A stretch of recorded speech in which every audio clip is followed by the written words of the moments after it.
Breaking news NTR జిల్లా ఇబ్రహీంపట్నంలో జనసేన కార్యకర్త దేవభక్తుల నాగబాబును అదుపులోకి తీసుకున్న ఎక్సైజ్ పోలీసులు. ఫెర్రీ రోడ్లో తన ఇంటి కింద వెంకటసాయి ఏజెన్సీస్ పేరుతో ఫినాయిల్తో పాటు ఇతర ఉత్పత్తులను హోల్సేల్గా సప్లై చేస్తున్నారు నాగబాబు. ఎక్సైజ్ శాఖ అధికారులు నాగబాబుని అదుపులోకి తీసుకోవడంతో కల్తీ మద్యం అమ్మారా లేక లిక్విడ్ ఏదైనా సప్లై చేసి ఉంటారా అనే అనుమానాలు కలుగుతున్నాయి.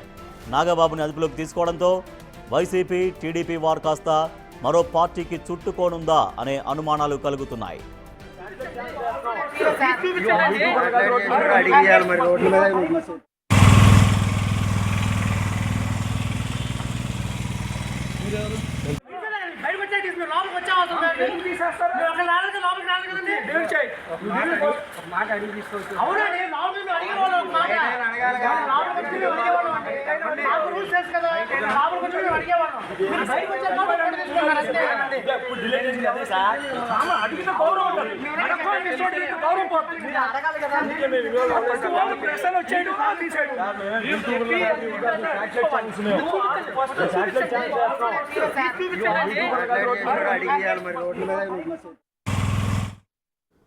ఎన్టీఆర్ జిల్లా ఇబ్రహీంపట్నంలో జనసేన కార్యకర్త దేవభక్తుల నాగబాబుని అదుపులోకి తీసుకున్నారు ఎక్సైజ్ పోలీసులు. మరింత సమాచారాన్ని మా ప్రతినిధి శివ అందిస్తారు. శివ, ఎందుకు జనసేన కార్యకర్తను అదుపులోకి తీసుకున్నారు? తన దగ్గర నుంచి ఎటువంటి సమాచారం తెలుసుకున్నారు పోలీసులు? మొత్తం మీద చూసుకుంటే ఇటీవల కాలంలో ఇబ్రహీంపట్నంలో 2 చోట్ల మద్యం లిక్విడ్ కి సంబంధించి కూడా డంపు స్వాధీనం చేసుకున్నారు. డంపు స్వాధీనం చేసుకున్న సమయంలో 2వ చోట స్వాధీనం చేసుకున్నప్పుడు ఏఎన్ఆర్ బార్ అండ్ రెస్టారెంట్ హైవేపై చెన్నై కలకత్తా జాతీయ రహదారిపై ఉన్న హైవేపై సంబంధించినప్పుడు అక్కడ ప్లాస్టిక్ బాటిల్స్ కూడా స్వాధీనం చేసుకున్నారు. అయితే తాజాగా పెనాల్ బాటిల్స్ ఎవరివి, ఎక్కడి నుంచి వచ్చాయి, అసలు అక్కడ పెనాల్ బాటిల్స్ ఎందుకున్నాయి అనే కోణంలో కూడా గత కొన్ని రోజులుగా పోలీసులు విచారణ చేపడుతున్నారు.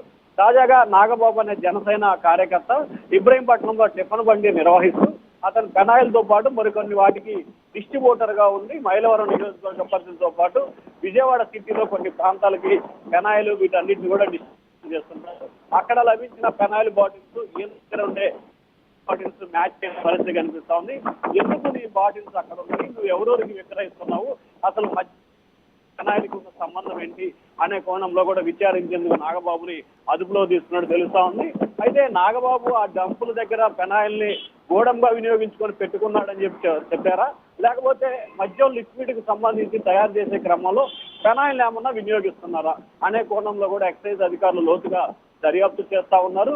అయితే నాగబాబు తీసుకున్న సమయంలో కూడా కొంత వాతావరణం చోటు చేసుకుంది. నాగబాబుని అదుపులో తీసుకొని విచారించబోతున్నారు. విచారించిన తరువాత ఆ పెనాయిల్ బాటిల్స్ అక్కడ ఎందుకు ఉన్నాయి, ఈయన సంబంధించి అనే అంశానికి సంబంధించి కూడా క్లారిటీ వచ్చే అవకాశం కనిపిస్తా ఉంది. అనే క్లారిటీ కనుక ఇవ్వకపోతే ఖచ్చితంగా లిక్కర్ కేసులో ఇప్పటికే 14 మంది నిందితులు చేర్చారు కాబట్టి నాగబాబుని కూడా దాంట్లో నిందితులుగా చేర్చే అవకాశం కనిపిస్తోంది. ఇప్పటి వరకు ఈ ఇబ్రహీంపట్నం నకిలీ మద్యం వ్యవహారంలో తెలుగుదేశం వైసీపీ 2 పార్టీల నేతలు ఇన్వాల్వ్ అయిన పరిస్థితి కనిపిస్తుంది. తాజాగా కూటమిలో భాగస్వామ్య పార్టీ అయిన జనసేన నేతలు కూడా ఈ లిక్కర్ కేసులో ఇన్వాల్వ్ అయిన పరిస్థితి కనిపిస్తా ఉంది. దీంతో జనసేన నాయకులు కూడా నకిలీ మద్యం కేసులో ఉన్నారా అనే అనుమానాలు అయితే వ్యక్తమవుతున్నాయి. Rajesh, right, thank you Shiva. NTR జిల్లా ఇబ్రహీంపట్నంలో నాగబాబు అనే జనసేన కార్యకర్తను ఎక్సైజ్ పోలీసులు అదుపులోకి తీసుకున్నారు. అక్కడ నాగబాబు లిక్విడ్స్ సప్లై చేసే బిజినెస్ చేస్తూ ఉంటారు.